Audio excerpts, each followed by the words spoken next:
વિષ્ણુ સહસ્રનામનો પાઠ. અંત વિનાના હજારો સ્વરૂપ, હજારો ચરણ, મસ્તક, સાથળ અને બાહુવાળા પરમાત્મા તમને નમસ્કાર હો. હજાર નામવાળા અને હજાર કોટી યુગને તરણ કરનાર એવા શાશ્વત બ્રહ્મ પુરુષને નમસ્કાર હો. જેની નાભીમાં કમળ એવા ભગવાન વિષ્ણુને નમસ્કારો. જલમાં શયન કરનાર શ્રી વિષ્ણુ ભગવાનને નમસ્કારો.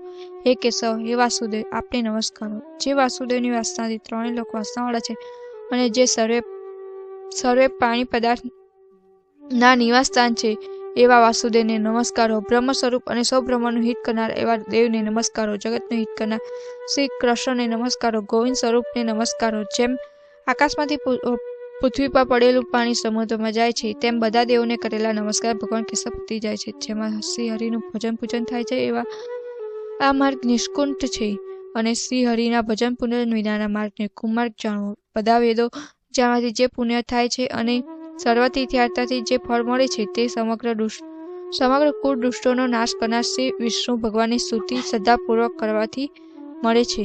જે મનુષ્ય શ્રી હરિના મંદિરમાં નિત્ય 3 વાર પ્રભાત, મધ્યાહન અને સાયંકાળ 2 વાર કે 1 વાર પણ આ વિષ્ણુ સહસ્રનામનો પાઠ કરે છે તેના સર્વે પાપ કર્મો નાશ પામે છે. જે મનુષ્ય આ સ્ત્રોતનો પાઠ ભાવભક્તિથી કરે છે તેના શત્રુઓ બળી જાય છે.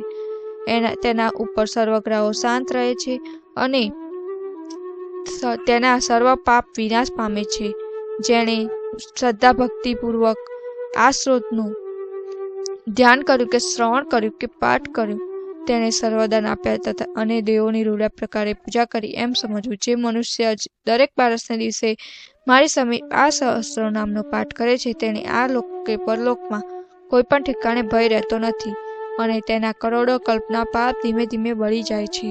હે અર્જુન, જે મનુષ્ય પીપળાની પાસે કે તુલસીની પાસે બેસીને આ શ્રી વિષ્ણુ સહસ્રનામનો પાઠ કરે છે તે કરોડો ગાયના દાનનું ફળ પામે છે. વળી જે મનુષ્ય નિત્ય શિવાલયમાં અથવા તુલસીના વનમાં બેસીને નિત્ય શ્રી વિષ્ણુ સહસ્રનામનો પાઠ કરે છે તે મોક્ષ પામે છે. એવું ચક્રધારી ભગવાનનું વચન. ઇતિ શ્રી જન્મ મહાભારત ભીષ્મ યુધિષ્ઠિર સંવાદે શ્રી વિષ્ણુ દિવ્ય સહસ્ર સ્તોત્ર સંપૂર્ણ. શ્રીકૃષ્ણ પરમહંસ, શ્રીકૃષ્ણ પરમહંસ, શ્રીકૃષ્ણ પરમહંસ.